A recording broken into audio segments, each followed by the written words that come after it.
In New York City, Peter Gation sits at the pinnacle of a near monopoly on nightlife. And generally speaking, if it's a hot club, it's most likely owned by Peter Gation.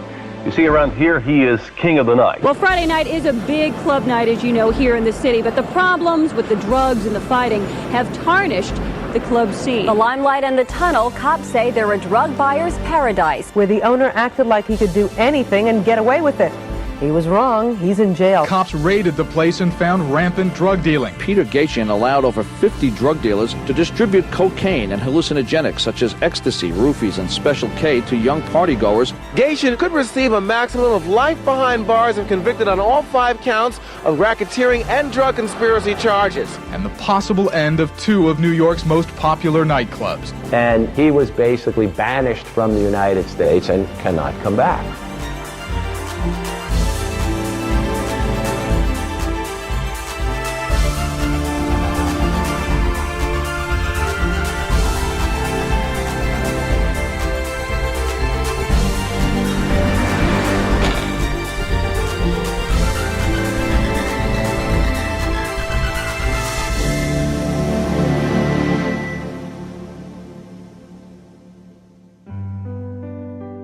I grew up in a town called Cornwall, Ontario, small industrial town, 40,000 people, brought up Catholic, one of 5 boys. My father was a postman, mother housewife, very sort of 50s, middle class upbringing. When he was 15, Peter Gation lost an eye playing hockey. He used his $17,000 settlement from his accident to open 2 blue jean stores in Ontario. 3 years later, he sold the store for a 300% profit. With the profits, he bought a dilapidated bar in Cornwall, Ontario, converting it into a rock club. Did a 3-day renovation and opened up with a group called Rush, which are really huge now, a Canadian group. And that was sort of my start in the nightclub business. The first month, like anybody else owning a place, I'm the happy owner. I'm having drinks with everybody. Place is packed. Things are looking great. 5-6 weeks later, my checks are starting to bounce. I learned a very early lesson with my first club that you just, you can't be part of the party, I guess. After just a year in the bar business, he sold his rock club just as disco hit. The sales pitch for disco is just as flashy as the product, and it's created a new generation of disco entrepreneurs. I went to the first disco conference here in New York City in 76, 77. I loved America, man. Canada's a great country, and I really love it. But opportunity-wise, there's no question. If you are focused and willing to make the sacrifices and are a little bit lucky, the opportunities in America are second to none. Pick up an issue of the New York Times, which I'd never read in my life. Look at business opportunities, and they described this place in Florida. Held 2,000 people, $600,000 light system, $500,000 sound system. The ad went on and on and on. Selling price $400,000. Guess who's on the next flight to Miami? It will be the Limelight. The Limelight. The Limelight. Limelight. Limelight. The newest night spot for nightlife. Everything had been prior to that live entertainment.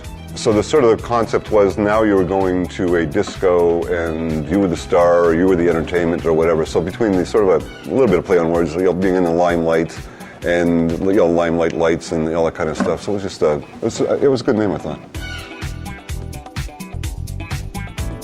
From 76 to almost 80, you could do no wrong in that business. You just couldn't, Everybody was going out. It was a real joie de vivre. I think it was 22 or 23. I probably had one of the largest clubs in America. Gation's next stop, Atlanta. I took over a bankrupt dinner theater there. The one in Atlanta has a glass-top dance floor that in winter covers a polar bear den, and in summer, a shark tank. I developed a reputation as being, and quoted often as being, the hottest club in the South. Why didn't you stay? It's been probably said about every industry, unless you make it in New York, you really never made it at all. So that's why I got out of Atlanta. I felt at the time, I'd been to New York, that my clubs, at least physically, were every bit as well thought out, put together as any New York club, including Studio 54. I felt I'd paid enough dues that I could compete in New York.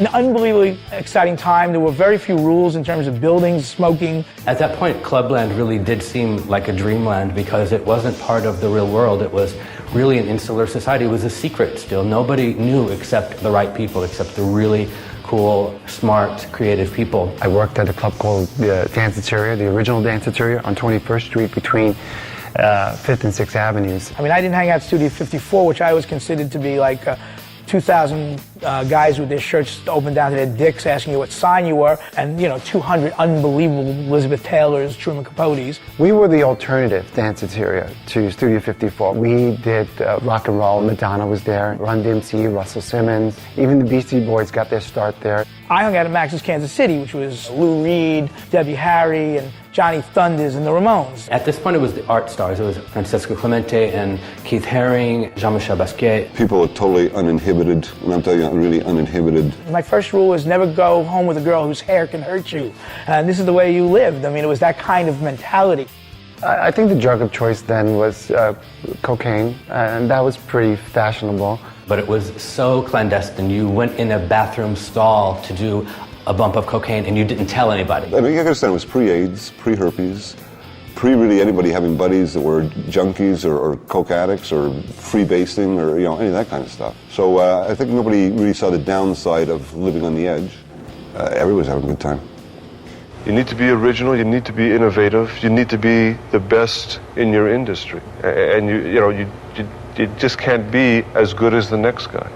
I sort of felt like for the 80s, because the chrome and neon thing had been brought to as far as it could go, that art and architecture was the way to go. So my instructions to a real estate person were, I wanted a historical building if possible, I wanted a church if possible, I wanted a strong architectural building, high ceilings, but if you can really get me a church, that would be perfect. It's not like you can walk up to a pastor and say, Father, how much would you like for your church here? I think it'd be a terrific night spot. This is the Episcopal Church of the Holy Communion in New York, built in 1846.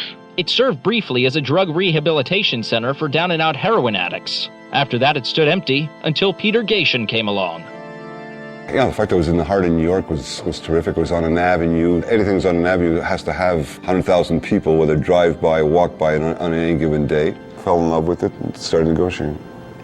Peter bought the old church building for $1.7 million American dollars. It's been declared a historic site, and the exterior of the building cannot be altered. It had high ceilings, 50-foot ceiling, great arches, incredible woodwork. The church's dedication plaques remain in place, a reminder that the Limelight Disco was once a house of prayer. There was the main room, which also I'd put 2 tiers of balconies in it. VIP rooms upstairs had their own little sound systems. Century-old pews make way for the latest sound systems, lights, and video screens. The square footage, the dimension, the scale of those rooms were just great. Gatien spent close to $5 million on the renovation. And we opened up in November of '83. Some people actually opening night came with a huge crucifix with a guy laying on it and partying and all in drag and that kind of stuff. Critics were outraged by what they saw as a desecration. It drew fire from religious groups and media attention because it became the in-place for celebrities. Where Yoko Ono and Andy Warhol hosted parties during its first week.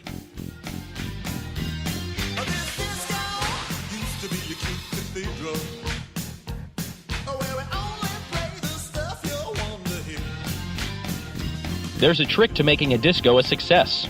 Keep the beautiful people coming back so that ordinary folk can rub shoulders with them. It costs $15 to get into this disco. Drinks cost another $5 each, even a Coke. As for dress, the flashier the better.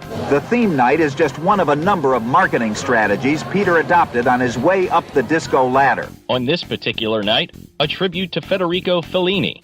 But modern addictions sometimes destroy the atmosphere of ancient Rome. We need cigarettes. Yes, we must have cigarettes. I don't want a total punk crowd. I don't want a total yuppie crowd. I don't want a total gay crowd. I want 20% of everybody. For this crowd, being wild and having fun in a church is part of what keeps them coming back. When I did it in Cornwall, I felt I was the best at what I did. When I did it in Florida, and when I did in Atlanta, and now that I'm here, of the same ideals. I want to make sure I'm the best at what I do. Right now, the small-town boy from Cornwall, Ontario, is the hottest thing in New York City. New York and Limelight from 83 to 85 were great. What happened in 85 is AIDS came on. AIDS actually squashed club life as we know it. People were not sure, I'm not talking illiterate people, I'm talking everybody, weren't sure whether you contracted AIDS from as simple as drinking a dirty glass in a bar or kissing somebody. Nobody really knew. Limelight slumped in the mid-'80s, and soon Cation was opening branches in Chicago and London. Later, he sold his other Limelights for millions in profit, but the beat still goes on at the original. Coming in the 90s, New York was starting to be back on the rebound. People are finally starting to understand that I'm not going to contract AIDS from drinking dirty glass or from being kissed on the cheek.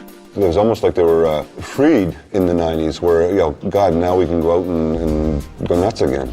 Limelight was very important to Peter, because it was his, let's call it his cash cow. It was a club that had already been there. And it wasn't going anywhere. It was a tourist attraction. The idea of seeing a club built in a church was its whole shtick. I don't believe it had a moment of cool until I came on board working, or until Michael Alley came on board working there. My scene was traveling from club to club. As a new club would open, my scene would travel to that club. For some reason, each club went bankrupt after a little while. I was thinking, where am I going to go now? And the only club left that we hadn't bankrupted was Limelight. Michael Alley would have come to me to pitch a night. And he made it very clear. He said, I've basically seen you bankrupt every club owner in Manhattan, and I'm not going to let you do that to me. Figured, maybe it was something that would fill a hole in for, 3-6 months until you develop something better. And these little parties just kept on getting bigger and bigger and bigger. Disco 2000. The theory is that you fill a club with great-looking people, beautiful women, gay people, fashion people, a little bit of drag queens and color, and that in and of itself will make the club hot and get a lot of publicity, the right kind of publicity, and then the paying people will start to come. And that's how it grew from, 700-800 to a consistent 2,500 people on a Wednesday night. Apparently there is a crowd of people who are attracted to topless green transsexuals and 6-foot chickens. This is a new kind of entertainment. Let me show it to you. Watch this. It's 4 a.m. Do you know where your kids are? Well, they could be right here at the Limelight, one of New York's premier night spots. Michael's vision was that he was not alone, that there were thousands of disenfranchised kids all over the country. And with media, MTV and Geraldo and all these kind of shows, he could reach these kids and say, come to New York. They're called Club Kids, and they party all night and sleep all day. And it was a movement. It was very much Andy Warhol's factory. It was very much a society being built. We were really obnoxious. We were really obnoxious. We threw drinks, we danced on tables and toppled things.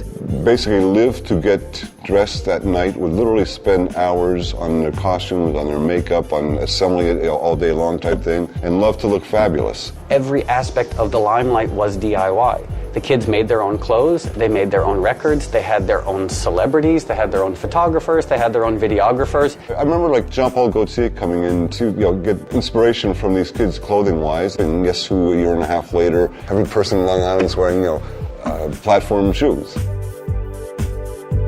Lord Michael was this kind of wannabe gangster from Staten Island. Started going to nightclubs at probably 16 years old. Went over to London for a stretch. Every weekend, millions of young Britons are drawn by the lure of dance music into a magical haven, Clubland. The music scene was completely different than New York City. New York City had that decadent nightlife. The late 80s rave scene was certainly enterprising, but it was also idealistic, anti-establishment, and not profit-motivated.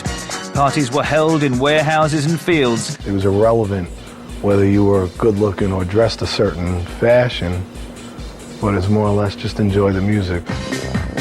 Rave was driven by a new kind of electronic dance music, moving at 140 beats per minute. This wasn't just a couple of kids that got together. This was a global youth culture movement. It was like 25,000 people at this party. I've never seen it was just a sea of people. It was a sea of people on ecstasy. Well, guess what? We've got another drug. It is synthetic, and it makes you love everybody. Chemists call it MDMA for short.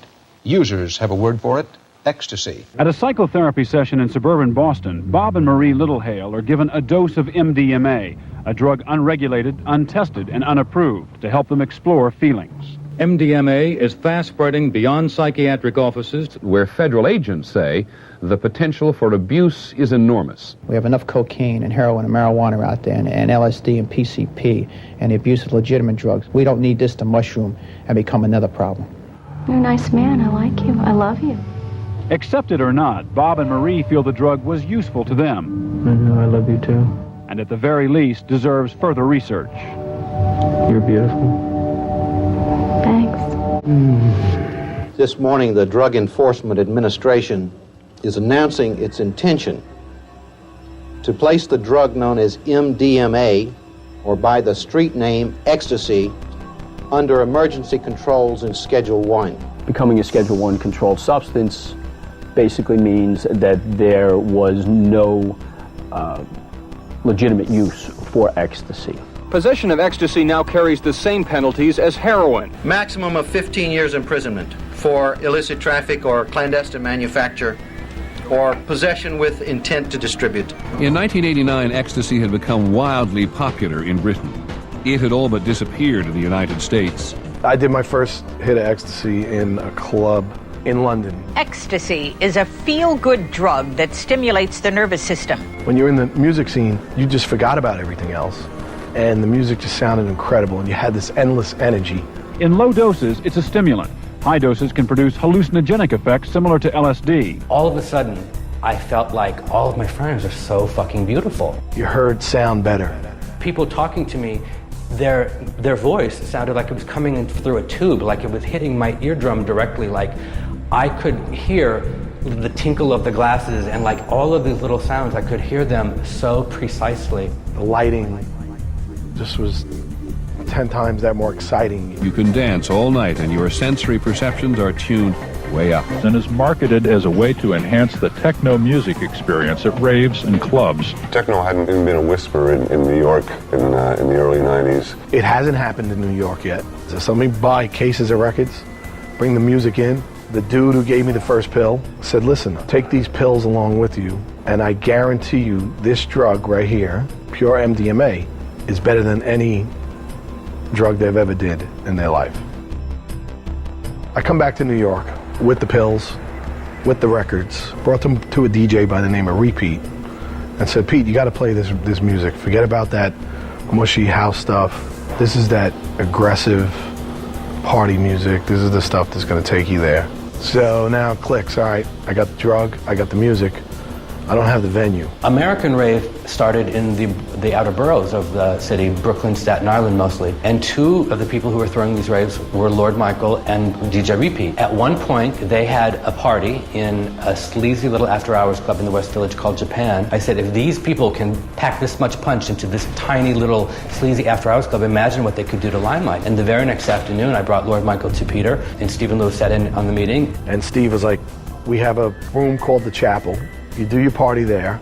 So when you started getting experimental music, and techno was experimental at that point, you'd start, like we'll say, on an off night in the small room and see how people react to it. I started seeing the same energy on the dance floor in the 90s I'd seen in the 70s and the early 80s. These kids were on the dance floor, going crazy, all their inhibitions were gone. And then within like 5 weeks, it was, we got to do this on the main floor one night a week. And from there, we moved it to Friday nights on the main floor. Basically, this is how Future Shock came to play. We welcome you to Lord Michael's Future Shock. Lord Michael in the house. And our very own house DJ, Repeat. And we were selling out. Friday nights, Mark Berkeley took the back end of the club with Muscle Boys, and Future Shock, there were 3,000 to 4,000 people. And this was the only place in New York where you could hear techno at the time. When Michael worked for us for that year and a half, he was definitely working hard and actually bringing good acts, and in fact, he even brought Moby. I DJ'd for Lord Michael a bunch of times. He really was instrumental in developing sort of like the electronic techno rave scene in New York in the late 80s, early 90s. Lord Michael's the promoter. He gets the job done. Yo, baby, take it away, boy.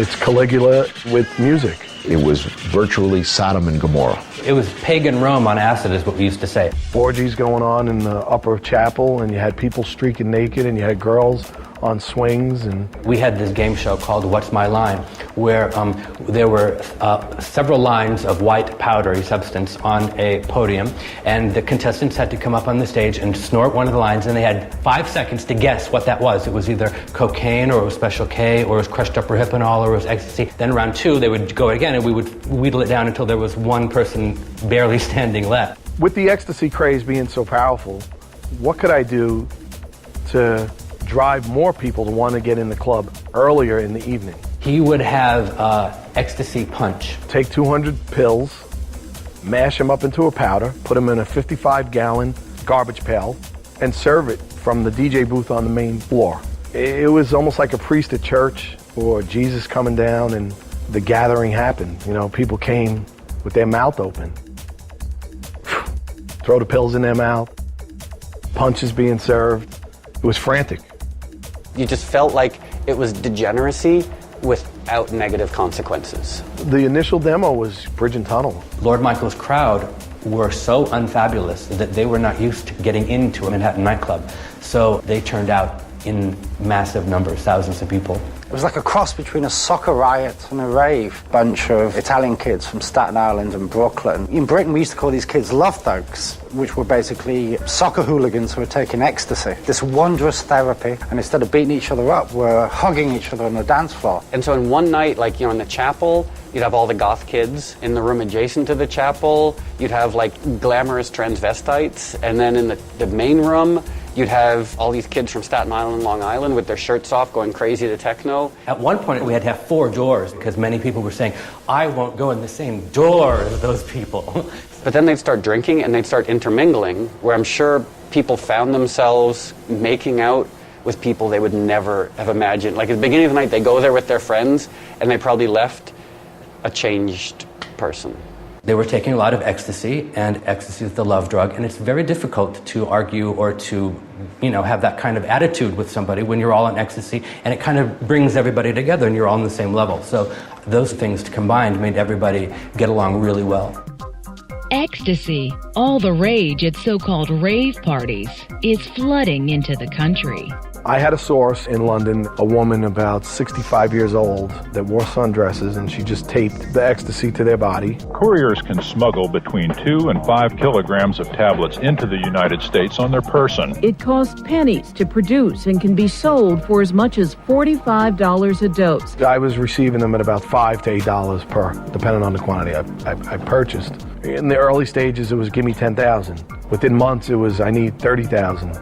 Ecstasy, it went from being this kind of marginal drug that not that many did to becoming what kind of marijuana was to kids in the 60s. You know, everybody wanted to do ecstasy. There's always a policy, you get caught, you're tossed. I was throwing out coke dealers, heroin dealers, pot smokers. If a cop came in and busted you for ecstasy, they didn't arrest you. They took the ecstasy and they threw it in the garbage because ecstasy was not illegal. In New York State, it was not even illegal until '96. It would have been considered more risky or maverick to have a cigarette in a non-smoking section of a restaurant. Because ecstasy wasn't really regarded as a hard drug. You know, the NYPD were much more interested in cocaine and heroin. So the marching orders back then were, don't have any violence in your club, don't be having any ambulance coming around or any of that stuff. Keep the streets and the sidewalk and whatever clear. Nobody would have ever accepted people openly doing lines of coke and that sort of stuff. And other than that, we don't bother you. Voters in many of America's big cities go to the polls this Tuesday to pick new mayors. Now, opinion polls tell us many voters still have a single issue in mind. In election year 93, crime is king. Let me tell you that I know about the crime that you have to deal with. I understand the fear that you have. There is a crime of violence committed in New York City every 4 minutes. Rapes, armed holdups, murder. prostitution and pornography are just as much a part of the Times Square scene today as the old electric news headlines. When I started visiting New York from Atlanta, I always remember going down FDR Drive and it'd be 17 burnt out cars and graffiti all over the place. And it's coming from a pristine town like Atlanta, which was basically a pretty new city. It was a little frightening. This city in the late 70s and through the 80s and even into the early 90s became the most violent crime-ridden city in the country. The murder rate in New York had hit astronomical high. They had over 2,000 homicides one year. I heard 5 shots, though. Bang, bang, bang, bang. When I looked there, I just couldn't believe my eyes seeing the blood on the street. The violence that was taking place on the streets of New York City was directly related to the drug trafficking. For a long time, part of the city's Lower East Side had been described as an open-air supermarket for drugs. It seemed that New York, we were traditionalists. It would be heroin, it would be cocaine. And that really was the way it went until we had this offshoot in the mid-'80s of crack. A cheap form of cocaine with a short, intense high. The drug is highly addictive and has spread so rapidly, it's regarded as a deadly menace in many communities. Amidst the glamour of Broadway, crack dealers and users have set up shop. It is a drug that is tearing the cities apart. It was a rough time. It was a rough time. Rudolph Giuliani gained his fame as a prosecutor. As the former U.S. Attorney for New York, he led the investigation into insider trading on Wall Street. His tough law and order temperament has been criticized. I said, Rudy, this is a problem for me that you arrested 2 stockbrokers in their offices and you took them out in handcuffs. There was no reason for it. You did it basically to embarrass them. And in the New York mayor's race, the first Republican elected since 1965, Republican Rudy Giuliani, talking tough on law and order. When Giuliani became mayor, he decided to make a change. There's no question that Giuliani did a very good job with respect to reducing crime. Crime was really out of control. He brought in Bill Bratton to be the police commissioner. Bratton adhered to what you'd call the broken windows theory. Even the smallest crime would be handled very seriously. Little things become big things. Police are cracking down on what they call quality of life crimes, like traffic violations, subway fare beating, and public drunkenness. Things like street drug deals. And prostitutes openly at work. We're not just going to go after murderers and robbers. We're going to go after graffiti artists. We're going to go after squeegee men. We are a very assertive police force. We want to show people improvement in the quality of their life. Giuliani did something that nobody had done before. Where crime figures were once updated only every 3 months. Computers now track every crime committed in the city every day, allowing cops to react instantly to changing crime patterns. We did it through a program called ComStat for computerized statistics. What we did was we mapped crime on every borough, every precinct, every block, every building in the city. Which would really hold the precinct commanders accountable for crimes that were committed in their precinct. They look for problems, and they better find the answers, because once a week the big brass downtown chops off the heads of those who don't. Different precincts compete with one another in reducing crime. Many residents who once felt trapped behind closed doors now feel a new sense of liberty. But others say police initiative sometimes leads to a use of excessive force. What we're having here is the beginnings of a police state. This, say New York civil rights leaders, is the experience of most black men here, being stopped and frisked. Crime actually fell radically. Overall crime is down 50%. The murder rate is down to what it was in the early 70s. There were fewer than 1,000 murders for the first time in almost 30 years. First 6 months of last year, crime went down by 1% in the rest of the country, went down by 16% in New York City. Making New York City a surprising model for fighting crime in other big cities. I contributed to Giuliani's campaign on the second go-around. At that point, I was at 4 clubs, a staff of 1,000 people. We were a small industry in New York. In New York City, Peter Gatien sits at the pinnacle of a near monopoly on nightlife. It's midnight, and the Palladium, one of the busiest nightclubs in New York, is hopping. 2 years ago, when the Palladium was near bankruptcy, Gatien assumed the lease and turned it around. USA. USA. Hello, And welcome to USA, your pleasure destination. The $8 million four-story funhouse is Peter Gation's crown jewel. Where an adult-sized slide connects the top and bottom floors. Upstairs, a room created by fashion designer Terry Mugler doubles as the VIP lounge. Its centerpiece, a stairway that leads nowhere. It was the premier club in all of New York City nightlife. Soon Gation will have to divide his attention among 4 clubs. The Tunnel is another defunct club he plans to revive with a subway theme. I'd never been in the Tunnel in my life. It's this huge warehouse, and it is dark. Since it's a tunnel, literally a tunnel, it has this mystique. It's like being in a subway. It always feels like an underground party.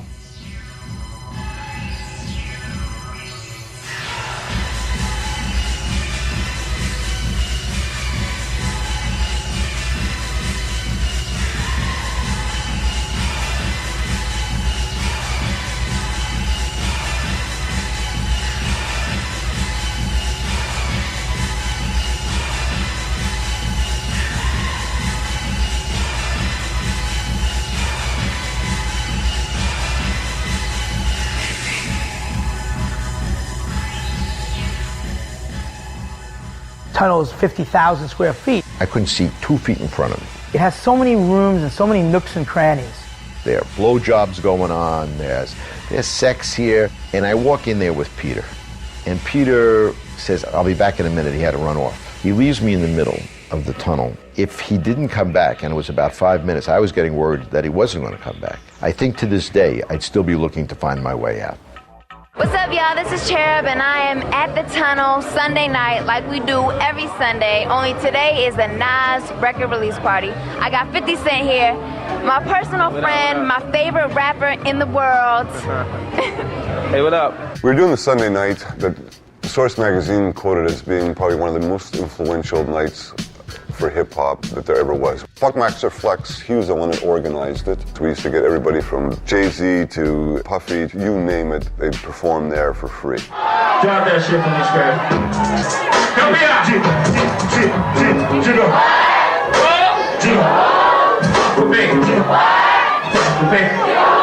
Hip-hop is the dominant music in society. It's like rock and roll now is like, you know, a way, way, way distant second.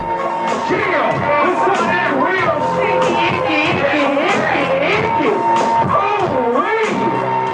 could go, you could bump into some important hip-hop producer. So it was a place where deals were done, where new music was heard. It was an important part of the culture in New York. Put your motherfucking hands up one time! Put your motherfucking hands up! Rubbing on your skin like lotion. Let's talk about shit. Oh my lord. I'm overboard, wow, Wu-Tang Sword. It was a gold mine, Sunday nights. It was a night, and I've done a lot of nights in my life, where I can actually say not 70% of the crowd was dancing, and not 80% of the crowd was dancing. 100% of the crowd was dancing. Even had your big security girls that would be like, you know, doing pirouettes and whatever. It was a great night. Check out me and my operation, running New York night scene with one eye closed like Peter Gation. None our foes have an idea. Back in the days, the fool affairs used to run out. 4,000 people into the Tunnel, 6,000 people into the Palladium, 4,000 people into Limelight, and let's say 2,500 into USA, 3,000. 15,000 people a night dance to the tune Peter Gation plays in Manhattan clubs. He was pulling in 50,000 customers on a weekend. Gation predicts with all 4 clubs open for business, revenues will reach the $30 million a year mark. Figure an average about 150,000 a week times 4. As midnight approaches in the city's hottest hotspots, as the bass from the speakers rattles your bones and pounds your ears, a single cool, watchful eye looks over it all. It is the eye of Peter Gation, the Lord of Late Night. Peter Gation was an impresario. There was a magical quality associated to everything he did, because everything he did was huge. Everything he did seemed completely unsustainable. He had balls. You know, it ain't easy opening a nightclub. Going for 4, that's a cowboy. He went for the 4 biggest places in the block, hired everybody that was cool, and he tried to run an empire. The music is going to be loud and the dancing hot. In a special report, meet the mystery man who rules New York's nightclub scene. Club owners of the good clubs, Steve Rebell at Studio 54, Eric Good at Area, these were genuine party people who loved being there. They loved the attention, they loved the fabulousness. They hosted their own clubs, they gave away drinks, they were part of the festivities. That wasn't Peter. His profile was lower than the limbo dancers. He was just this shadowy figure who would occasionally show up, and the moment he showed up, everyone would get anxious because he was the boss. I told him, I said, people think that you are in your office counting shekels and laughing at people and profiting from everybody else's fabulosity, and they resent you for it. You have to go out and make it look like you're having a good time, and I would have to literally drag him onto the dance floor and prop him up somewhere. To Gation, the party life is his business, a business which involves 16-hour days, 6 days a week. There had to be at least 7-8 departments, and then sub-departments within those departments. You would have the general managers of each of the clubs, bartenders, busboys, security. Then you'd have the accounting staff, the art staff, the people that design the invites. Then you'd have promoters. Oh, you're talking 4 clubs here. You're talking a total of 20 nights. So you're talking a total of 55 groups of promoters, because it takes more than one promoter to do any given night. Place like Palladium or Limelight, you got different rooms. Sometimes you would have different parties in different rooms. So you could have 3 invites per club, per night, that all has to be designed, put together, disseminated. And we had Limelight, we had Rock and Roll Church Sundays, which was a legendary night. You'd hang out with Axl Rose and John Bon Jovi and all that kind of people there constantly. And Tuesday night at that time was run by a guy named Neville Wells. And he did a night called Communion, which was an alternative music type night. We had, Smashing Pumpkins, and then Wednesday was Michael Alleg's Disco 2000. Thursday was more like a models night. Friday was techno. Saturday night, Junior Vasquez, Palladium. He plays long sets. That night could end as early as 7 o'clock and sometimes 11 o'clock the next day. When I had 4 places, I'd do my rounds. Palladium was usually the last place that I left. And you really have to be a legitimate, hard-working person to survive in the nightclub business. It's not a picnic, it's not a party, it's a very serious business. In Manhattan, where $1 million clubs are hot for a month or two and then often fold, Gation has known more than a decade of huge success. Did we own the city's nightlife? We owned it. We were the leaders in nightlife, not just in New York City, but in the world.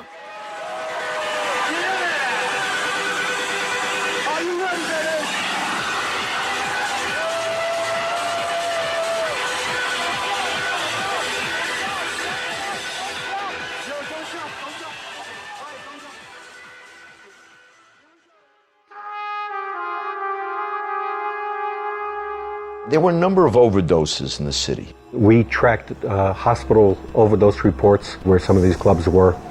We saw increases in overdose. Ecstasy was considered by an age group of, say, 18 to 25-year-olds as a safer type of drug to use. It wasn't as bad as, say, cocaine or heroin, which was a fallacy.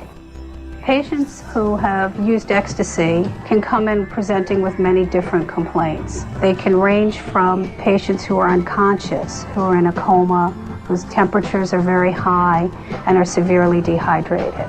You have kidney failure, you have cardiovascular failure, which had resulted in death. Because over time, drugs like speed and ecstasy can change their brain. U.S. officials are concerned that ecstasy is often mixed with other, more dangerous drugs. Pills that are made out of speed, pills laced with heroin, with PCP, with really anything imaginable. A guy named Nicholas Marinelli supposedly bought drugs at Limelight, went back home, and died the next night. His parents were connected to New Jersey Governor Tom Keene. Keene, I believe, called Giuliani directly and lodged a complaint against Peter, claiming that their son died from an overdose of ecstasy. Giuliani called the dogs in. When you let a 17-year-old with a Times Square ID into a club, they're bound to get drink. They're bound to possibly get drugs if drugs are present in the club. And I think that's what happened. Now, as it turns out, if you look at the autopsy, it says the kid committed suicide. His cause of death was hanging by asphyxiation. That's what the death certificate said. But I think the parents believed that somehow Peter Gatien was to blame for their kid's death, and because they knew a lot of people, they decided to do something about it. It was a radical change in philosophy when Giuliani came in. I mean, the idea before was that nightclubs weren't even worth bothering with. We've got real criminals to go after. 10 years before, City Hall couldn't have cared less about kids taking drugs in nightclubs. The crack epidemic pretty much ended. Crime went way down, but you still had all these policemen, and then suddenly they had some time on their hands, so I think that's when the crackdown started. The hammer was, it really came down. There were various nightclubs that were very well known for selling ecstasy and other drugs of abuse. Limelight was a club that kept coming up. Everybody was high. An open-air drug market, the nightclubs. People were just going in there like they were at a fair. What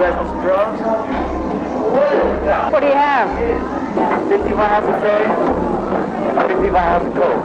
How much is it for the vial? I'm going to pay 50 bucks. What happened at the Limelight is nothing new. You can see that with any drug-based subculture. It's the same thing that happened in Haight-Ashbury with the hippies in 1967. All starts out with good vibes and everybody loving each other. So you have the summer of love, but then that's followed by the winter of hate. People started out smoking, marijuana and doing acid. And then they started doing meth and heroin, and that really changed the whole tone of the culture. And a very similar thing happened at the Limelight. If they stuck to ecstasy, that would have been one thing, but what happened was the quality of ecstasy, it declined rapidly, so people started looking for new highs, and they came across this thing called Special K, ketamine, which is an animal tranquilizer. Now, Special K is exactly the opposite effect to ecstasy. When there was just ecstasy, it's a very social drug. Special K, on the other hand, is a very antisocial drug. So on Special K and Hypnol, you started noticing what we called K-heads, or, they were zombies, basically. 1989, 1990, a night at the Limelight would be people throwing their hands in the air, having a great time. Fast forward a couple of years, and it's kids from the suburbs on Special K just sitting on the dance floor staring at their feet. And we were not just talking about ecstasy and K. I mean, there was everything in that club. I mean, it was a pills and powder circus. You can't hide cocaine easy because you're seeing people and you're seeing it's a much different deal. But a pill is real easy. Is someone taking a pill? Is it an aspirin? Is it a Tic Tac? A lifesaver? What are they putting in their mouth? Ecstasy back then wasn't even on the DEA radar. This was something totally new and something totally different. We actually had to educate ourselves and educate our managers and supervisors. DEA started to get involved in ecstasy investigations around 1996. Ecstasy was new. Ecstasy was not understood. Ecstasy wasn't even a crime under New York state law. So you had this confluence of new drug, new investigative techniques, and you had new sources that were coming in. And the DEA, to its credit and in fairness, was trying to learn as they went along. Hey, this is your boy Sean Bradley. I'm here. This kid, Sean Bradley, very minor drug dealer at the Tunnel. I threw him out of the club. We searched him. I think he didn't have any weapons on him, but he did have drugs. And we 86'd him. And I guess that started the whole thing. Because I guess 2 months later, Sean Bradley got arrested in New Jersey for counterfeit money by the Secret Service. Sean Bradley, who apparently went to clubs, including mine, said, I understand the New York nightclub scene, I'll introduce you to it. Told them that he knew how drugs were being distributed in New York City. Secret Service contacted DEA. And then the two DEA agents, Gagne and Germanowski, come over and meet Bradley. They tell Sean Bradley there's these seizure laws. He says when all the clubs are, seized by the government and they're all sold off, Bradley's going to be making $250,000. And meanwhile, they're paying him, I think it was $1,000 a week cash. Now, this is a kid who couldn't hold down a day job. He was a penny ante drug dealer. This was a big payday for him. And now he became an informant for the DEA. Bradley's role is to get Gagne and Germanowski into the inner sanctum. Bradley takes them to Pat Field's in the West Village, this very trendy club kid fashion store, and dresses these thick-necked, muscular DEA agents up as club kids. Germanowski was the one in the long black dress with a slit up his side. Gagne, who was less fashion-forward, he went for this kind of suburban punk cloak with a dog collar. The worst drag queens I'd ever seen. And he gets them into the VIP rooms. They get to see all the drug action going on. Okay, this is Sean V. Bradley. Stay tuned.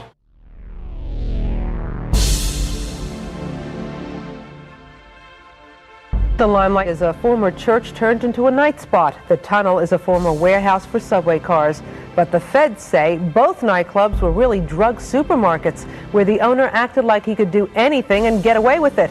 He was wrong. He's in jail. A very important cell of a very significant distribution organization has been immobilized. People come to the Limelight to be seen, to have a good time, and prosecutors allege they also come here to buy the drug ecstasy. Known variously as Toucans, Fruit Loops, and Playboys, these are some of the ecstasy tablets now serving as evidence in the case against 24 people, including the owner of the Tunnel and Limelight nightclubs. All have been charged with conspiracy to sell ecstasy, which could mean a maximum of 20 years in prison, $1 million fine, and the possible end of 2 of New York's most popular nightclubs. Investigators say the club's drug selling was an incredible commercial enterprise with international connections and a monopoly well organized enough to keep outside dealers from getting in on the action. These clubs existed to distribute these substances. Gation's attorney said in 20 years of operating clubs, Gation had never condoned drug use of any kind, nor had he ever been cited for drug use violations. I think this was an ill-advised indictment. I think Mr. Gation was deemed to be a trophy, if you will, by the drug enforcement people who had access to those clubs, and I think when we get into a courtroom, we're going to find that they made a terrible mistake here. Tonight, Gation is in jail. I ended up that day finally at a federal lockup in Brooklyn. Next morning, the lights go on at 6 o'clock, and within 10 minutes, being approached for any drug that anyone wanted, heroin, coke. I'm supposed to be able to prevent it, but meanwhile, a place that you're strip searched 9 times before you even get up to your bed, it's okay for them to have it. He is currently out on bail of $1 million and is expected to go on trial next year. It's important to note here that despite the accusations, the clubs continue to operate and will right up until the trial for Mr. Gation, which isn't expected to begin until the middle of 1997. I assume that combination of the district attorneys, the federal prosecutor, the corporation counsel, and the police department, they are exhausting all of the penalties that they can legally exact from that operation. You want my view, that operation has proven that they can't operate legally and they can't operate within a reasonable bound. One of the unique things in the city is there's basically a civil nuisance abatement law which says that if there are 3 occurrences within a year in a particular business that are crimes, you can apply to the court to shut them for a year. And we did that in a number of venues. Under the nuisance abatement laws, I had to perform 3 undercover purchases in an open and notorious environment. After receiving coaching from Bob Gagne and Matt Germanowski, I was under the understanding that I needed to make a certain amount of buys and busts at the Limelight. Then we were to move on to the Tunnel. The party's over. Police clear the dance floor at 2 top hotspots. Big blow to nightlife here in Manhattan tonight as police close down 2 major dance clubs on the eve of the weekend. The Limelight and the Tunnel, cops say they're a drug buyer's paradise. Many wonder, however, tonight if this is about drugs or more about getting controversial club owner Peter Gation. New York City police moved in at midnight on the trendy Limelight and Tunnel clubs, executing a court order to eject the patrons and close the night spots down. Clubs were closed under New York's nuisance abatement law, which permits the shuttering of establishments where narcotics are sold.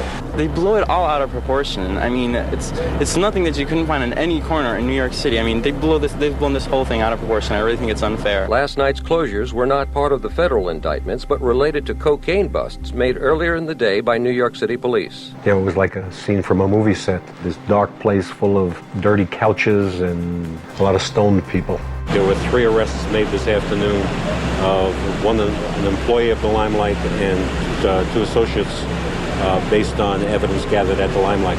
Yes, there were 4 undercover buys made at the Tunnel over a year period, and we get anywhere from 5,000 to 10,000 people over a weekend. That's like over 100,000 people, and yet there were only 4 undercover drug buys.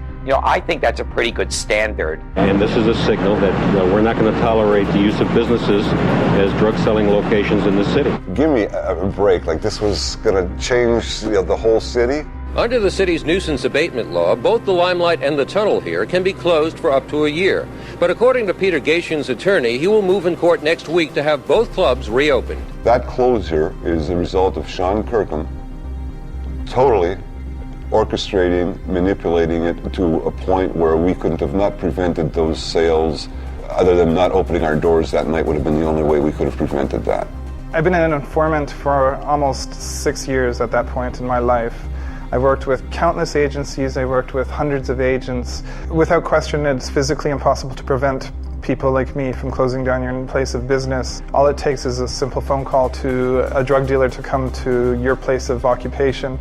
I'd have to make a drug purchase, and under the nuisance abatement laws, your business will be closed. I never recovered from that summer of, we'll call it the summer of Sean Kirkham. You know, if you look back to the times of the 1940s when the Nazis were on trial in Nuremberg, they said they were doing a job. It's much how I felt. I was just doing a job. I was getting paid for it. I didn't think of the consequences in terms of being labeled a confidential informant or a rat. So, it was, for me, there was no pride in doing a job. It was just a job, and I tried to do the best that I could. This club has been shut down before, and it quickly reopened, and according to police, quickly became a drug supermarket again. We'll see what happens this time. I had to make a deal with the city where I agreed to close Limelight for a year. Tunnel, I think, if I remember right, was closed 3.5 months. A little later, I had to sell Palladium. I got $500,000. I needed the cash for the defense.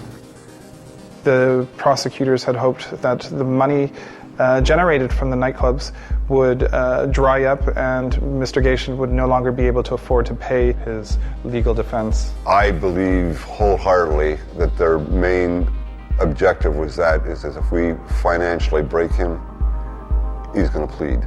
And I went down to the U.S. Attorney's Office and said, this is like crazy. If we wanted to resolve the case, what would be the sentencing guidelines that you would think was appropriate? And they looked at me and they said 11 years.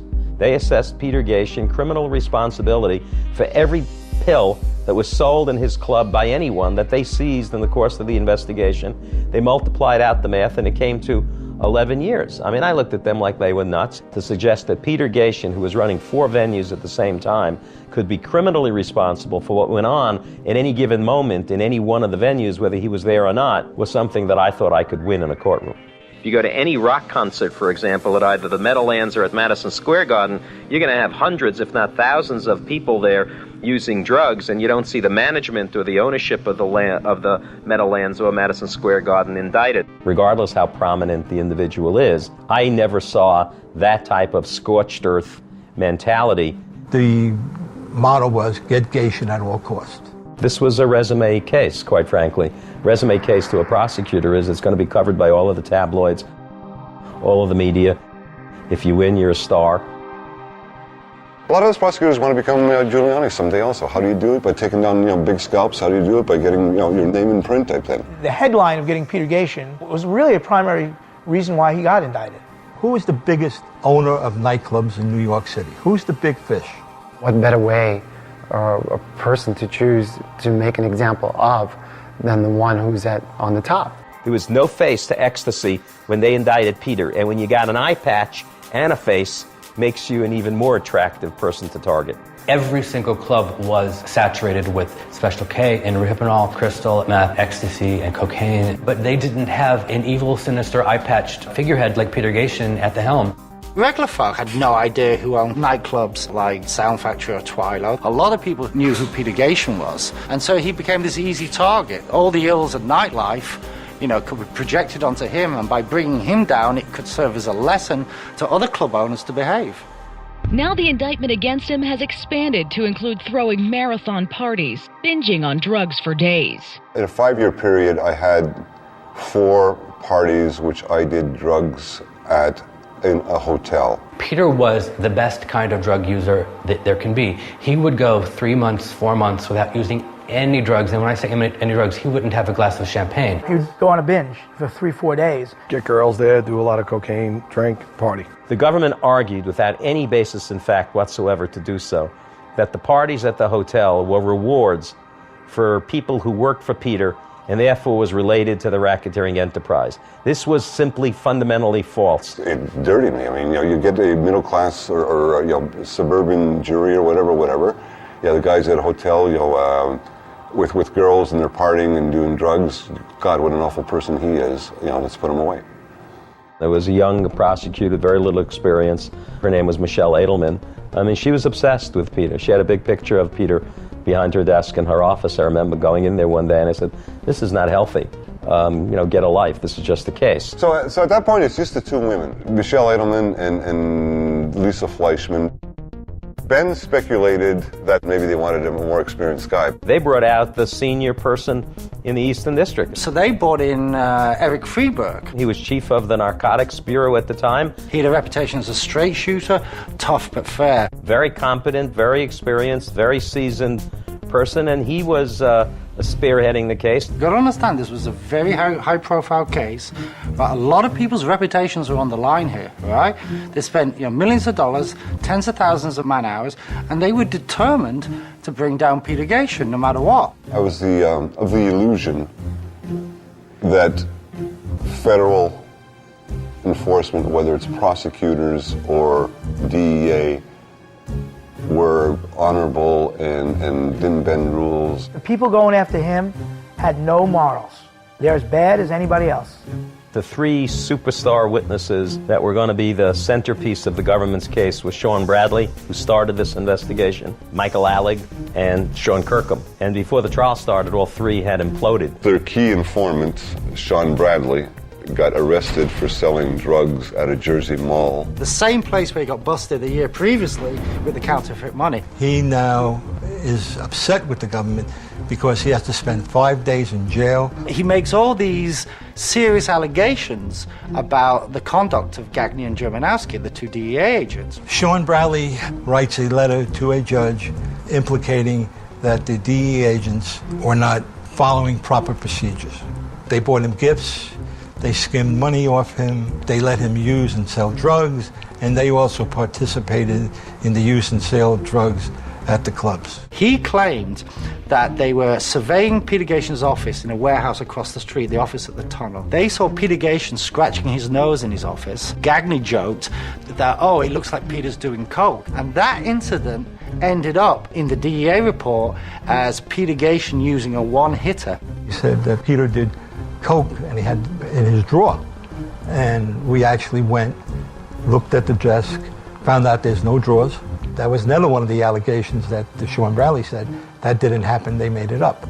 I never, and I use the word never, did any illegal drugs, even pot, ecstasy, anything like that in my life at any of my venues. The government lost Sean Bradley, so now they reach out to Michael Allig. Michael agreed because they told him they had enough information to arrest him. He was completely fucked up at this point in his life, drug crazed, insane. Who knew more about the drug dealing at the Limelight than Michael Allig? Little problem, though, little problem. Michael had dismembered his roommate and dumped him in the Hudson River. A fellow by the name of Angel Melendez disappeared. Angel Melendez lived with Michael Allig. The whole of New York City, at least the whole of people that went out and sort of knew what was going on in New York City, had heard the rumor of Michael Allig murdering this person. I had maybe 6, 7 people close to Michael all saying that Michael had confessed to doing this thing. He approached me at the Limelight. He danced up to me wearing, full clown costume, makeup, colored hair, the whole nine yards. And he asked me to borrow my car. And I said, what do you need it for?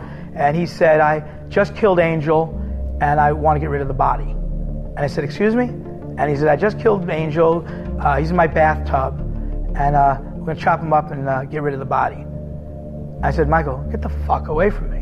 Matt and Bob knew about the murder the way that Peter knew about the drugs in the clubs. And when I say that, they didn't. They sort of figured, maybe it happened, maybe it didn't, and if it did, we don't want to know. As far as they were concerned, if Michael Allig could give them Peter Gatien's scalp, why should they care? And at that point, as far as they were concerned, there was no absolute proof because there was no body. But once it starts hitting details and the New York Post and stuff like that, they started floating ideas about the state case and wrapping it up with a federal thing and charging me with one thing and making me go to jail for something like 3 years.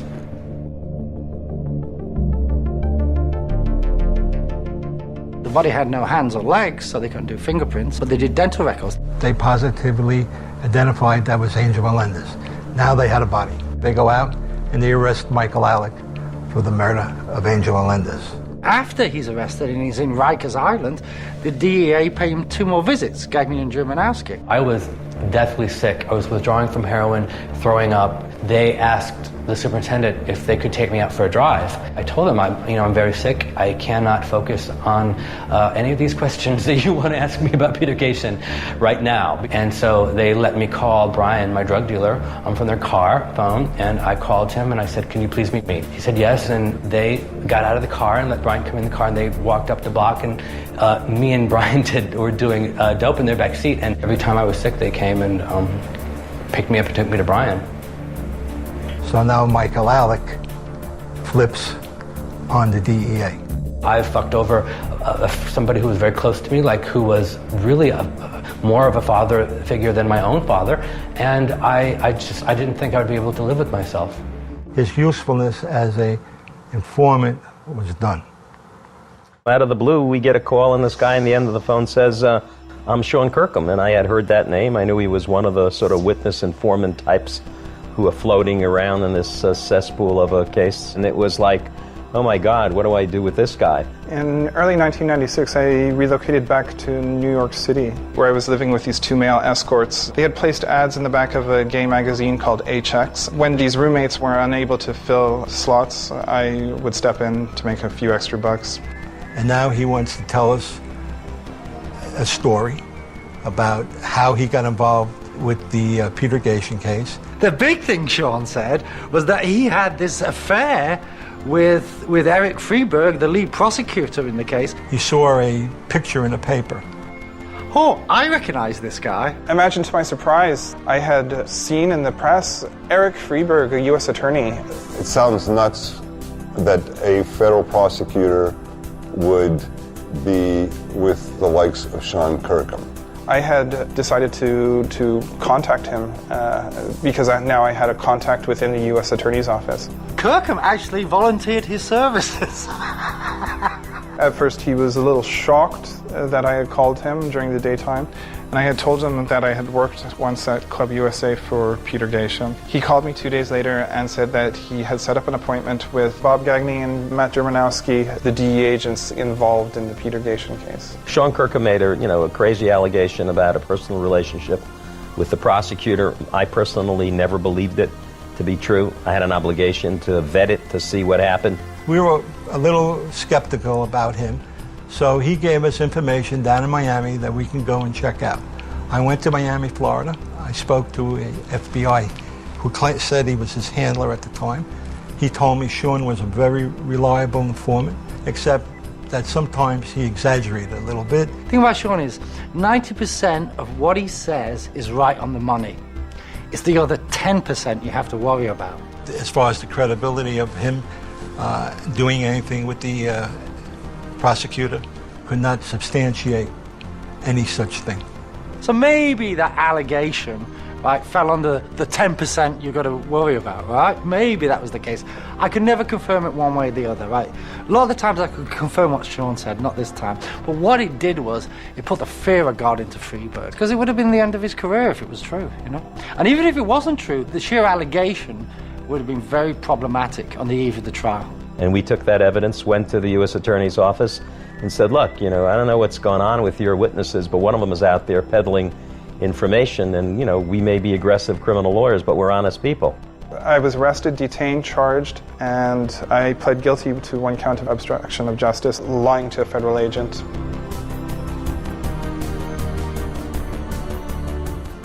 Probably the most aggravating is a guy like Sean Kirkham is a terrific person when his services are required to put somebody in jail. He's believable, they'll put him under oath, they'll put somebody in jail for 20 years, that's terrific. The minute he crosses their line, they become an ultimate scumbag. The case was in serious trouble. You had 3 cooperating witnesses who all turned on the government and were all separately and without collusion making serious accusations of government misconduct. We're basically people who have never been in trouble before. This was our first brush with the law, and it was very frightening to have our first brush with the law be these big DEA agents that are making this big federal case against Peter. So as the case progressed and they saw what they were going to have to do, that they were going to have to lie and do all this stuff, people just started dropping off. We don't want to have anything to do with that, And also, Peter's a decent person. People didn't want to do that to Peter Gatien, They liked him. I liked him. So now they have a gentleman by the name of Michael Caruso. Caruso at that point had been long gone from Limelight. That whole crew bolted to Florida, 92, 93. All the little guys have gotten arrested already. That only leaves us. Then a Village Voice story comes, and it discloses our drug operation, our complete enterprise. And so, like any article, I had to give him a right of reply, and I invited Caruso up to the office, to the Village Voice. There's this story coming out on Wednesday, and it basically says you were the Limelight's drug kingpin. I need your reaction. And he's like, oh, yeah, it's bullshit, this and this and that. I say, well, Michael, I have this person saying this and that person, and we went through the whole thing. And then he starts to say, I've known you for years, Frank. Why are you doing this to me? I've just had a new baby. And I said, that's got nothing to do with it. I said, this is what I got. And he starts shaking like this, and I think, he's going to come across the room and try and strangle me. And all of a sudden, he just bursts into tears and starts blubbing like a spanked toddler. He gets up and he goes, what do you think I should do? Do you have any advice? And I just said, yeah, Michael, I think you should get a really good lawyer. And sure enough, we get picked up. They go out and they arrest Michael Caruso now, the fourth informant in the case. What do you want to do? I want to take the deal against Peter. Caruso pleaded guilty to felony drug charges in a cooperation agreement with the feds. Tell the background story of the nightlife. Tell us about your drug dealing. Tell us about the crimes you've committed. Admit to everything you've ever done. Michael Caruso wanted to be the Al Capone of raves, and for a while he was. At that time, we had the best music, we had the best venues, we had the best drugs, we had the biggest crowds, we hired all the best door people. It was a world within a world. He is just one of a number of witnesses the feds claim will show how the Canadian-born Gatien employed a network of people to make millions of dollars in profits. I mean, it really was this rose gallery of Staten Island scumbags that they thought they could use them to put away Peter Gatien. And now they became the informants against Peter. They became the government's case. Gatien could receive a maximum of life behind bars if convicted on all 5 counts of racketeering and drug conspiracy charges. Well, Peter Gatien is used to being the center of attention at his clubs, the Limelight and the Tunnel. Today, the venue is a courtroom and his trial. You get accused of a crime that you really didn't commit, and you face the prospect of maybe 10, 20 years in prison. I cannot think of anything more frightening. It's like being in a bad dream and you're walking through sort of like a zombie, but you can't be a zombie. You have to be engaged, you have to be focused, and you have to deal with your reality at that point. And then when you're being put out of business so you really can't defend yourself, and your adversary is the United States government with unlimited resources and badges and guns and handcuffs, it's very intimidating. The feds rarely ever lose a drug case like this. While you have the presumption of innocence, most people on a jury look at you and they say, well, I don't think the government picked you out of the yellow pages to get indicted. So you stand with a great deal of prejudice in a courtroom. Were we confident? We were hopeful, okay? I mean, you didn't want to even entertain the possibility that you would not win. You don't even let your mind go there. It's not, okay, well, let me start planning prison life and let me start planning, how I'm going to take care of my family when and you don't even entertain those kind of thoughts. I mean, start to deal with that reality would be too depressing. Today, Peter Gatien is in federal court here. He's charged with racketeering and conspiracy to distribute drugs. A prosecutor told the jury that Peter Gatien allowed over 50 drug dealers to distribute cocaine and hallucinogenics such as ecstasy, roofies, and Special K to young partygoers invited to Gatien's clubs. Nightclubs that the feds described as nothing more than massive drug supermarkets to their young patrons. The prosecution also detailed how security guards tipped off so-called house dealers about undercover cops and threw out the competitive drug dealers who didn't have Gatien's nod of approval. I had staff of 1,000 people. Over a 5-year period, probably turned it over 3 times. They couldn't produce 5 security people. With the might of the United States, that could put pressure on somebody saying, did you get instructions from anybody in the Gatien's camp to allow this one or that one to operate in there? They couldn't, because they didn't exist. And I remember the opening day of the trial, Michelle Edelman, she got up and she said up front, right at the beginning of opening statements, that they had no evidence that Peter Gatien personally profited from the drug sales at the Limelight. So what the hell were we doing there? Some of the government witnesses will include several of Gatien's former pals and employees. The trial is expected to last about a month. Their star witness, Michael Caruso, a.k.a. Lord Michael, took the stand. Caruso, a Limelight Club employee who prosecutors say was Gation's right-hand man, testified against his former boss. They are so desperate to build this case that they base their whole case on the testimony of the most unreliable scumbag in a case filled with unreliable scumbags. I mean, that really is a measure of their desperation, that they would even think of putting somebody like Lord Michael on the witness stand. We really used Michael Caruso on cross to establish what I thought was the fundamental legitimacy of Peter Gation's operation, to establish the vastness of Peter's operation, and the numbers were extraordinary. We were trying to show that even if you had some drug dealing going on at the club, with the millions of people who came through our club, with the millions of dollars that Peter was making, this was an insignificant part of the operation. And nobody from Caruso on down ever claimed they gave Peter Gation a nickel as a result of the money that they made selling drugs. Peter never, ever, ever asked for any financial kickback from drugs.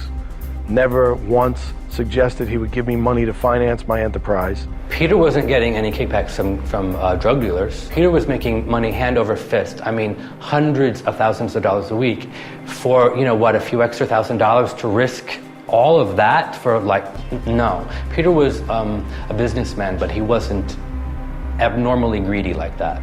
Would I be that dumb enough to expose a fairly high net worth, which I thought I had back then, and everything that I'd worked for since I'm 16 years old, to get a cut on this $20 pill that's being put out? I mean, it's beyond absurd. I'm sitting there saying I did 200 years worth of crimes, and so are my co-defendants. Here's a civilian who's never got arrested. It's his word against ours. How could we ever be credible on the stand for the jurors to believe what we're saying? Michael Caruso came with a substantial amount of baggage. Braffman went through all the crimes that Caruso was forced to admit as part of his cooperation agreement. There were home invasions, kidnappings. When I say kidnap, no children involved, of course. We're just talking about common day kidnapping, extortion attempts. I mean, I ripped off my resource. I just took the drugs, said get back on your flight and leave. And then I ripped off the person who was going to buy them. And Damien Barrett was a young boy living with Lord Michael.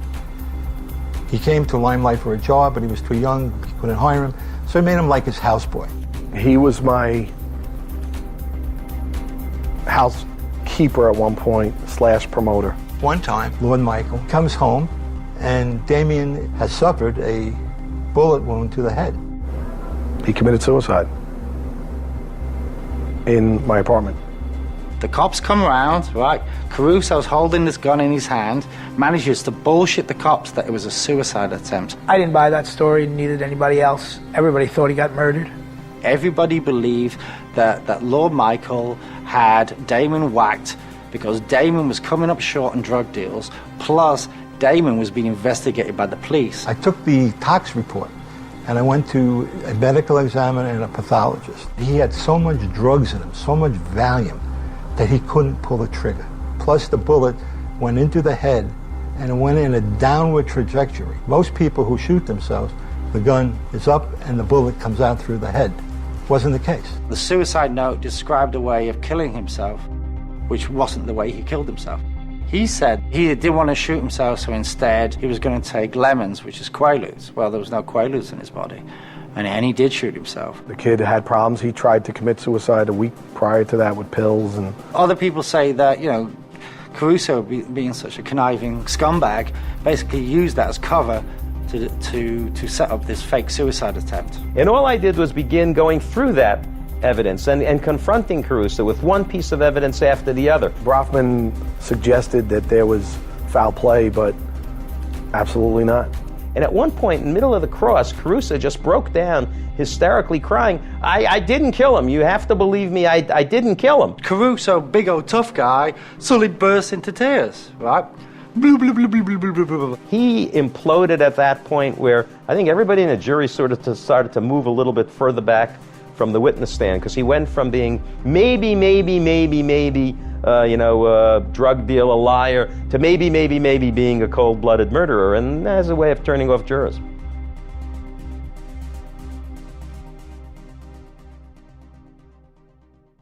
The most significant thing about that trial is not who took the witness stand, it's who didn't take the witness stand. I remember at one point, late in the trial, saying to Friedberg, what are you going to put Jurmanowski and Gagne on?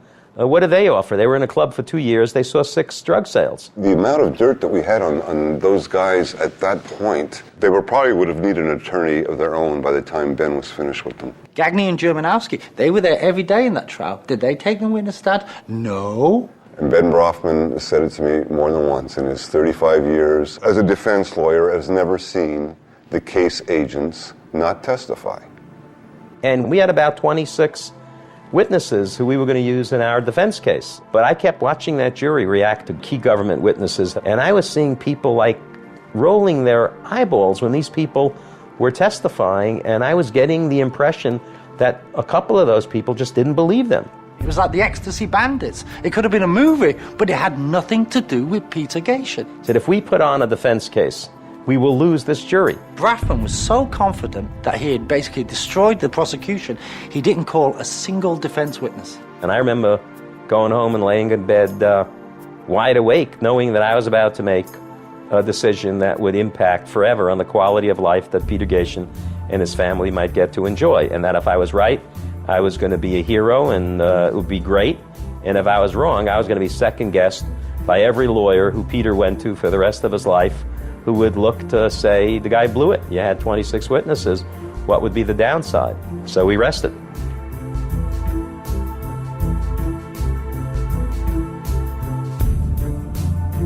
This case, either we win or we lose on the issue of the credibility of the principal government witnesses. And I remember looking at this jury, who are all middle-aged people, who are normal people. He said, let me ask you an honest question.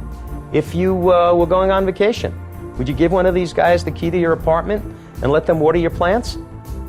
You wouldn't. Not only did they have a career of criminal conduct, but they came into this courtroom and they lied to you. So why should you trust them in deciding someone else's life? And I said to the jury that my biggest concern in this case was what a lifeguard on a beach faces on a particularly rough day. You could be the best trained lifeguard and someone could be in the water a couple of 100 feet off of the shore, and you should be able to run out and save them with little effort because you know how to swim. And then the current hits. And I don't care how good you are, you can't save them, they drown. That's my fear in this case. But drugs has been the current that's been running through this courtroom. Peter is the guy who you should hold responsible for drugs in New York. That's the current. And if you allow Peter to be swept out and drown in that current, then you haven't done your job, because you swore that you would decide this case on the facts or the lack of facts, not on whether there were drugs in New York. The question is, did he knowingly commit the crimes charged in this indictment? And if you find that there's a reasonable doubt as to that, then you have to find him not guilty.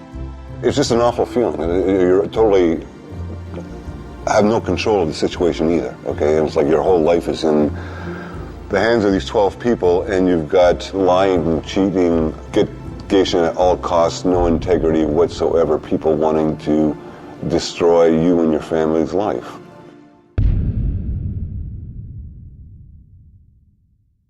And now you've got 2 years of work compressed into, 90 seconds. When we stood up to accept the verdict, he grabbed my hand, and he was shaking more than I was.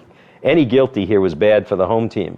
So until the whole verdict sheet was finished, and we had a clean sweep of all not guilties, it wasn't over. Not guilty, not guilty, not guilty. And Peter's side would sigh, hey, and the other side just would, ah. But when the last not guilty was read, Peter let out a whoop. I'm elated. I feel like the weight of the world is off my shoulders. It's been a really difficult time for my family and myself.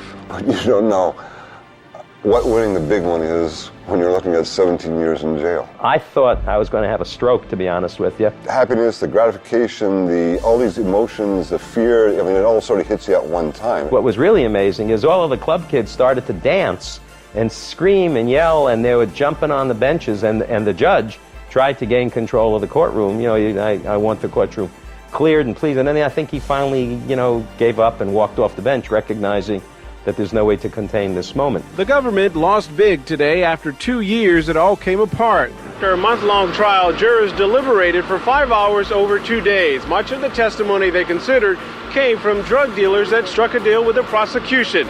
In the end, it could have been the credibility of those witnesses that cost the government this very important case. I think it really speaks sadly of our justice system. Well, really, if you don't have funding, you don't have a prayer. I mean, the government doesn't run out of money and doesn't run out of time, and if they want you, and this prosecution wanted me, they do whatever they have to do to get you. This particular trial, not the entire prosecution or investigation, this particular trial was about whether or not Peter Gatien was responsible, and the jury has spoken on that issue. They could not conclude beyond a reasonable doubt that he was personally responsible. The jury definitely saw that this was an abuse of power.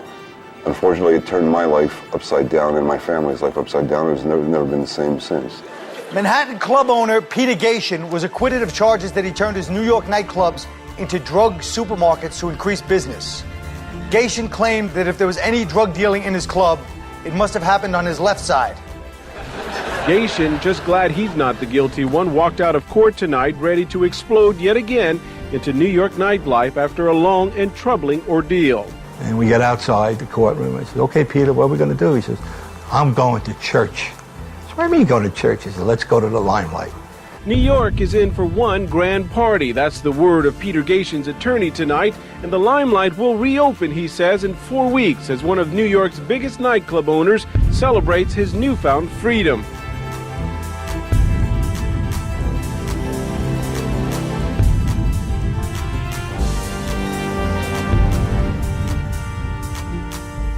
And one of the biggest names in the nightclub business was charged with tax evasion, Peter Gatien. Well, it was the end of the United States versus Peter Gatien in the federal court. We then had the people of the state of New York in a tax case. It's the latest chapter in an ongoing battle between Gatien and the city. This indictment charges a classic case of skimming from those cash receipts in a concerted effort executed over a 5-year period to enrich these defendants at the expense of not only the taxing authorities but the taxpayers for the city and state. Federal prosecutors claim he and his wife Alexandra owe nearly $1.5 million in back taxes. If they're convicted, they'll go to jail for up to 25 years. They went back 5.5 years. I did $100 million plus of business over that 5-year period. So we paid less than 1% of our staff on cash, and I was guilty of it. Peter had screwed up in terms of taxes, and we intended to work it out, and we did. Here's the deal that he negotiated. You got to return the $1.1 million. You got to pay a $500,000 fine. We will give you what's called a certificate of relief that will allow you to retain your liquor license. You'll go to jail for 60 days and probation for 5 years. So I did my 60 days, and I was delusional enough to think, okay, they got their pound of flesh. Let me, go back in and start life over and make a go of it. Club king Peter Gatien is calling on former city drug czar Robert Silbering. Gatien says the former city drug prosecutor can help him keep his clubs drug-free. And I hired him, probably about 99, to monitor the clubs at that point. I sit down with Peter and I said, look, Peter, there's going to be a lot of changes. Otherwise, I'm out the door. First of all, we fired all security, got rid of all the managers, got rid of everybody. We're going to scan their IDs to make sure that they're the appropriate age. We started to put wristbands on people who weren't 21. We're going to have to put signs up which says no one will be admitted using drugs. And we started to search people.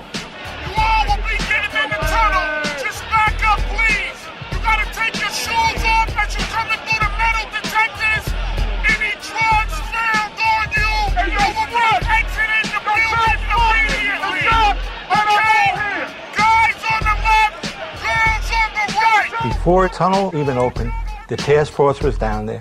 They had the roads blocked off. 100, 200 policemen outside. You couldn't even get on the block without having your ID scanned. It really did feel like you were trying to have a night out in a police state. We did everything we possibly could to have people take their shoes off, their socks off, open their mouths. The body searches at the front door were practically indecent now. You start searching people and making them feel like they're entering a federal prison.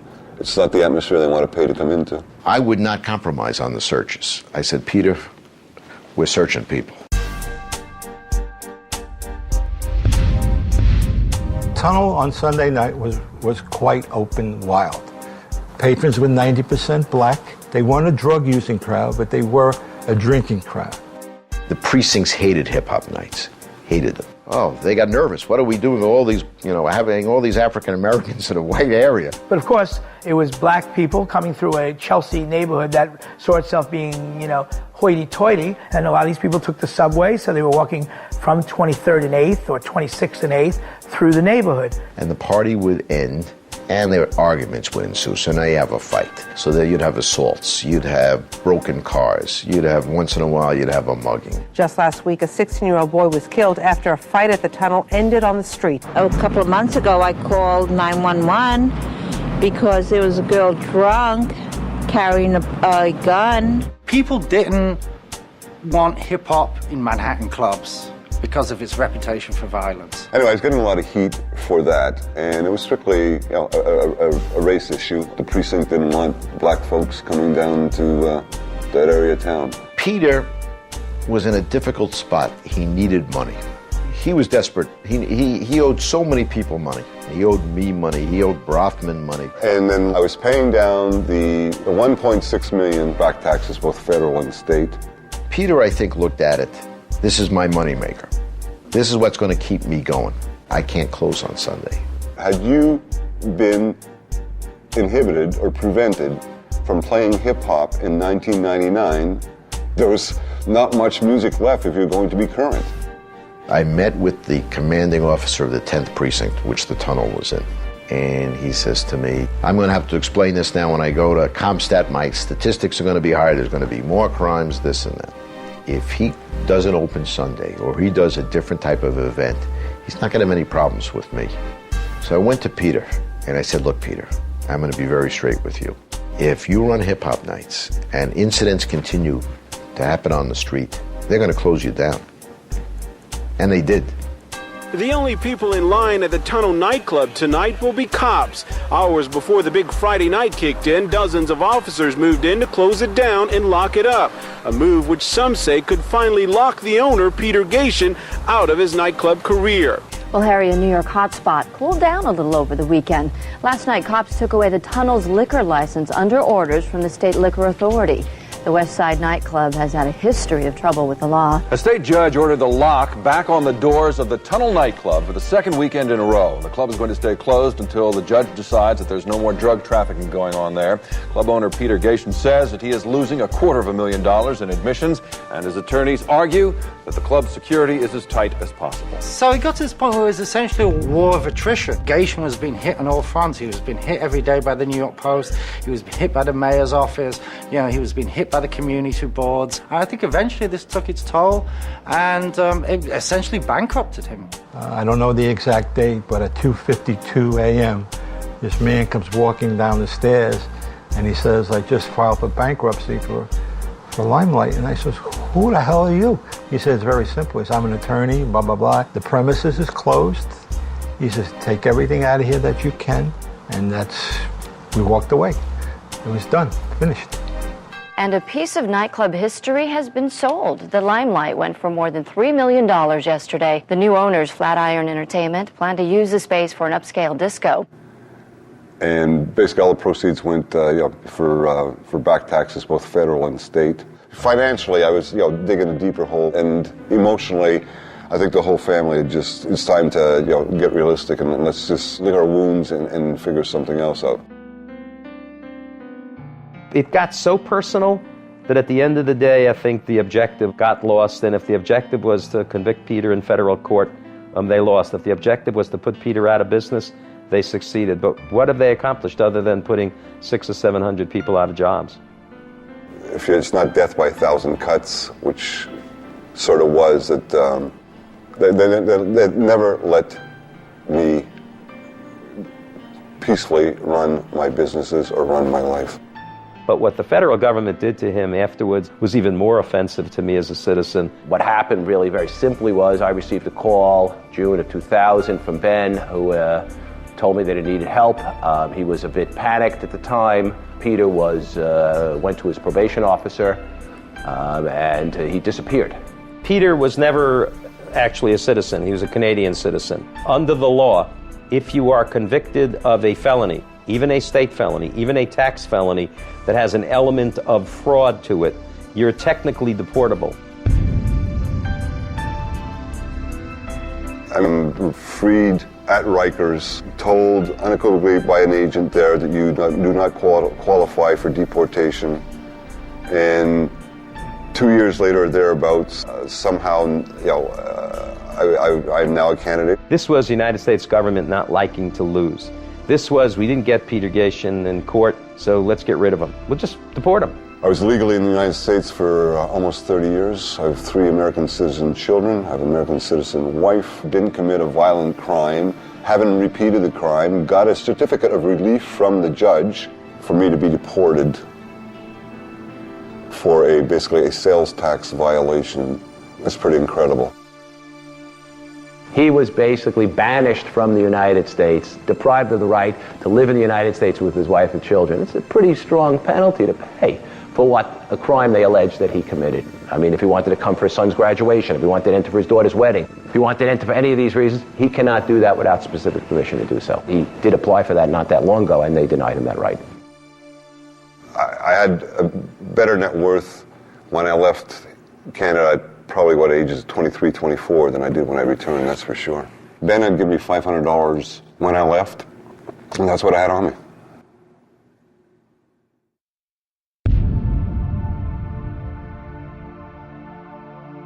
In Les Miserables, there is Inspector Javert who pursues a mayor who was wrongly arrested and who escaped from a prison. I said, Rudy, you are pursuing people like Inspector Javert with an intensity that's not acceptable. And he said, who is Inspector Javert? Giuliani, on balance, was a good mayor, in my opinion. I think he did a lot of good. I think he cleaned up a lot that had to be cleaned up in New York and made it, in some respects, safer. But Peter Gatien did not impact on the safety of New York. It's clear that the Giuliani administration did not see the benefits of clubs. Clubs used to be incubators of culture. Disco, punk, hip-hop, house music, techno, electro, acid house, all of these are genres of music that began in nightclubs. Without nightclubs, would they exist? I don't know. Without the limelight, I'm sure I'd be making music, because I've been making music my whole life. And some of the bombastic music I make is definitely the product of spending way too much time in the limelight in the late 80s and early 90s. And the limelight birthed a lot of interesting culture. What culture does nightclubs birth these days? You know what I mean? There's no nightlife now. It's stand around and pose and act like you're fabulous, and yeah, you're drinking and you're getting drunk, but you're not partying. I mean, the limelight was a kind of a high watermark in terms of that kind of era of decadence. And once that crashed, I mean, that whole idea crashed with it. And that really, to me, was the end of that period of New York nightlife. It wasn't about creativity anymore. It was about something else altogether. It was about consumerism. It was about conformity. Now it's a bunch of small lounges, small clubs. No big club scene, no big party scene. If some tosser turned up in a Lamborghini, in a Brooks Brothers suit, flashing his black Amex, they wouldn't even get in the front door. But they became the kind of new stars of Clubland. It wasn't the freaks anymore. It was the Wall Street yuppies, the realtors. But New York's not the city it was 10 years ago as far as being an entertainment center that the world respects. It's not there anymore.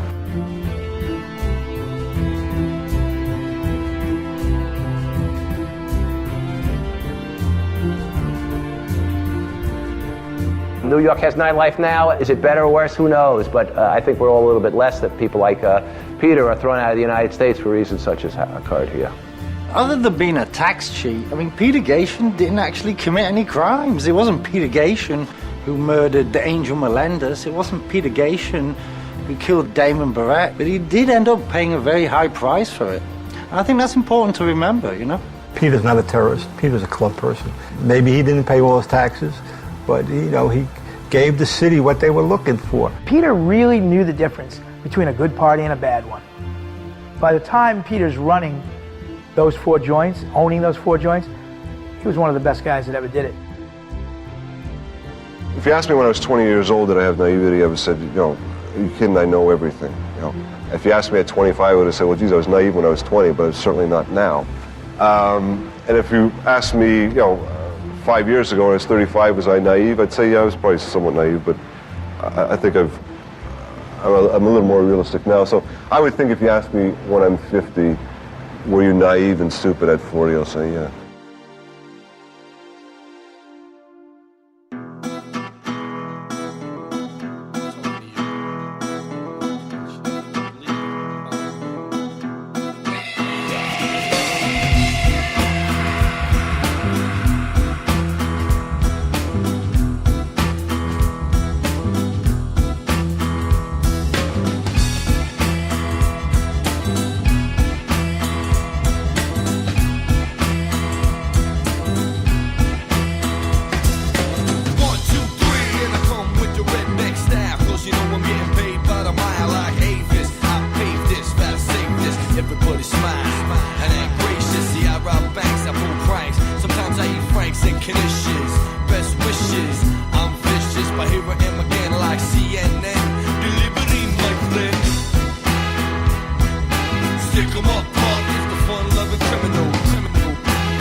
John Steed, I'll steal your girlie and I'll steal your weed. I got so much flavor that I always leave you chewing in. I got so many styles, you be thinking I'm from the UN. Broke into the White House and if I got caught, and I've been Neil Armstrong if I was an astronaut. I'm always optimistic about human relations. I got more friends than my man Peter Gatien. We always fun loving, so don't start bugging if your girlie comes up and starts kissing and hugging.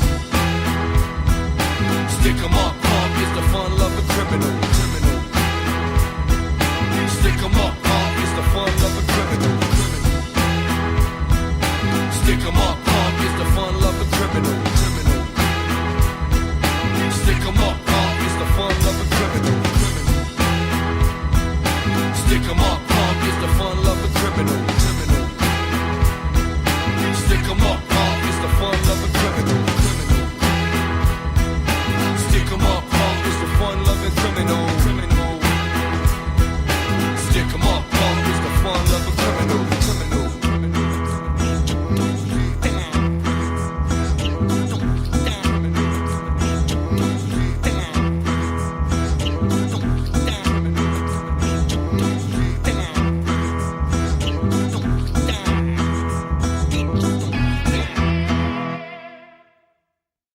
I loved America, man.